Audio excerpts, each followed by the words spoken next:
आजको भ्लग चाहिँ हाम्रो सर्चिङ मिसन छ है। हिजो 12 बजेतिर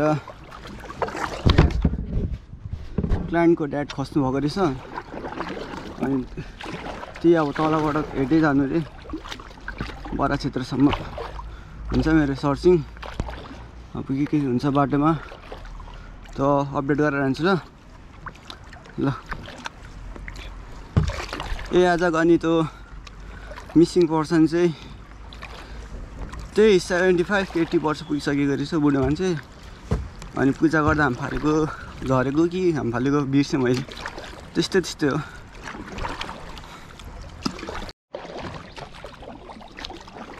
अब चाहिँ खाजा खानु पर्यो ल, धेरै माथि आइसक्यो।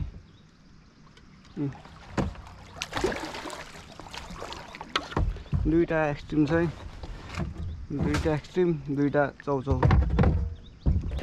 लास भेट्छ कि भेट्दैन होइन, डेड बडी भेट्छ कि भेट्दैन, आई होप भेटोस्। किनकि यहाँको मान्छेले भेट्यो भने त इन्फर्म गर्दैन क्या, यतिकै कुएर जानुको लागि छोडिदिन्छ। ल लेट्स मुभ अगेन।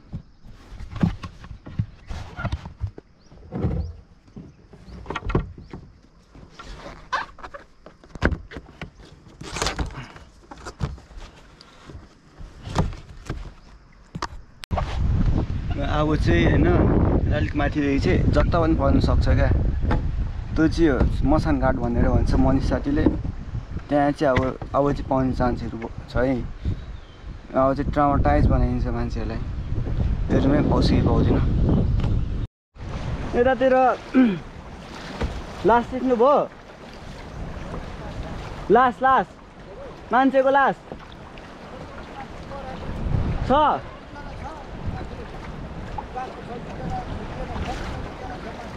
ए खोज मान्छे चाहिँ देख्नु भएको छैन, मान्छे भेट्नु आएको छैन। अहिले चाहिँ अहिले चाहिँ हामीले यहाँ मसान घाट भन्ने ठाउँमा आइपुगिसकेको छौँ है, हामीले चाहिँ यो ठाउँमा मसान घाट भन्छौँ क्या। अहिलेसम्मको यहाँ बडी काउन्ट भनेको चाहिँ 3टा बडी पाइसकेको छौँ। आज एड हुन्छ कि एउटा, लेट्स सी के हुन्छ है त। अब यहाँबाट चाहिँ मैले कायाक बोकेर लानुपर्ने हुन्छ, बाटो छ कि छैन अब त्यो हेर्नुपर्ने छ।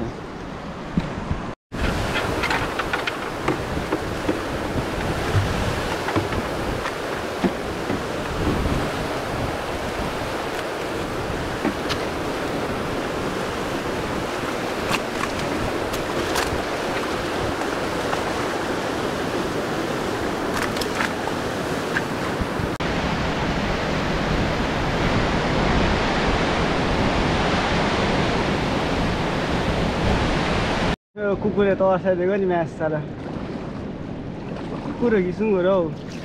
अन्त मान्छे भेटे भएको क्या, जिरिङ्ग भएको।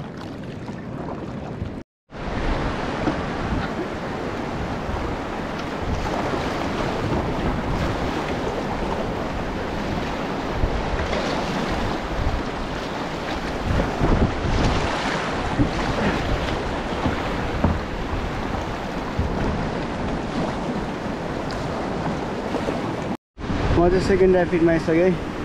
अनि त हाम्रो पार्टी हो कि अर्को पार्टी हो थाहै भएन, काम चाहिँ आउँदैछ।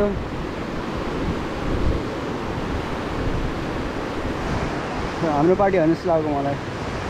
अनि वेट यहाँ त हेर्दै हुन्छ ल माथिसम्म।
माथि पुगेर आएँ है, घाँटीमा नि पुगेर आएँ, भेटिनँ। अब अप्सन भनेको यहाँदेखि अलिक तलसम्म मात्र हो, अन्त त माथितिरै अड्कियो होला, किनकि यो जाँदाखेरि यता देब्रेबाट नि चुट्दै गएको पाइन, यहाँ चाहिँ बटारी भनेको अलिक पुलदेखि अलिक तलसम्म मात्र हो,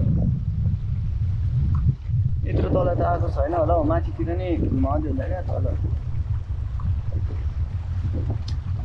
त्यो बुढो मान्छेको खासमा चाहिँ के रहेछ भन्दाखेरि सुसाइड नै गरेको रहेछ क्या।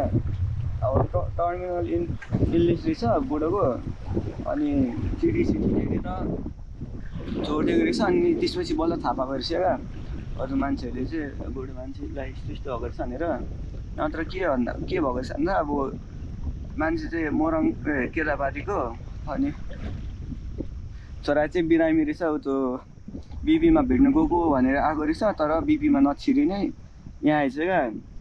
अनि ब्याग, फोन अनि पत्रहरू हुन्छ नि, सुसाइड नोटहरू लेखेर चाहिँ हाम फालेको रहेछ। अनि तर फेरि हाम फाल्दाखेरि चाहिँ मान्छेले, त्यहाँ भएको मान्छेले चाहिँ बाँस दिनु खोजेको रहेछ, त्यो बाँस पनि नलिकन बगाएछ होइन। अनि तल यो घाँटीभन्दा अलिक माथि चाहिँ त्यो हुन्छ नि, पानीले बाहिर निकाल्नु खोज्दाखेरि नि बुढो आफै जबरजस्ती भित्र पस्दैछ क्या।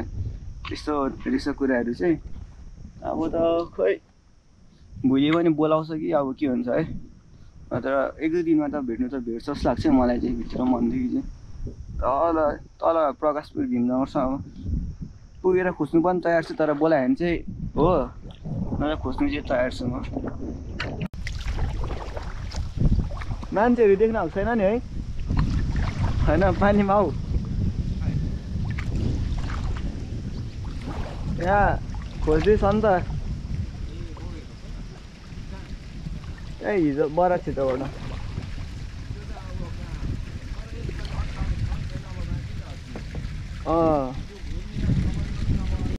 मलाई भर्खरै एउटा नोस्टाल्जिया फिल भयो क्या, कसरी भन्दाखेरि चाहिँ होइन,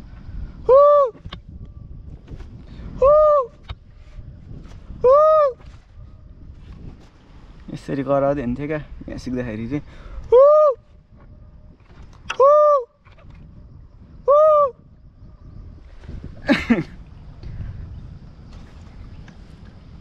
आशिष यहाँ तल क्या आवाज चाहिँ काँच्चै चपाइदिउला हुन्छ, काँच्चै निल्दिउला जस्तो छ क्या, तर त्यस्तो खोला चाहिँ छैन क्या। कहाँबाट आएको यो आवाज अहिलेसम्म पत्ता लगाउन सकेको छैन, कस्तो डेन्जर आवाज आइरहेछ क्या। माथि बरा क्षेत्रको तलको त्यो मसान घाटको जस्तो क्या आवाज त, त्यस्तै डरलाग्दो क्या। अहिलेसम्म चाहिँ देखेको छुइनँ, अब हेरौँ के हुन्छ।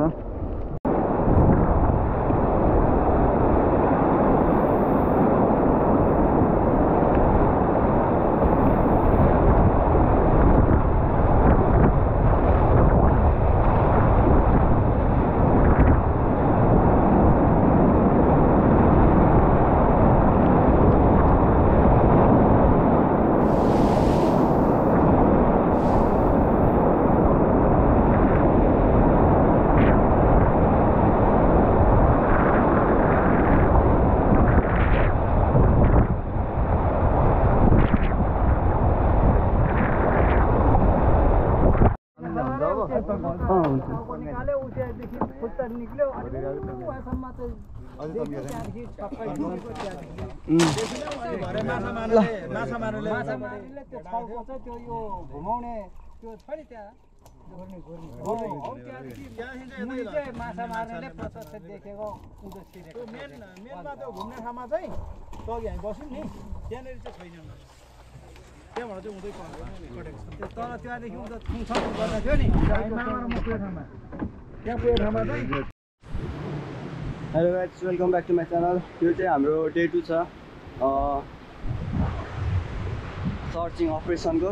अनि आज चाहिँ मलाई एक मनमा चाहिँ लागिरहेको छ भेट्छ कि भनेर, अनि म चाहिँ यो फर्स्ट ऱ्यापिड काटेर फेरि चेकिङको लागि जाँदैछु है त। ल यहाँ चेक गर्छु, त्यसपछि फेरि काटेर पर नि चेक गर्छु, अनि फेरि तल जान्छु।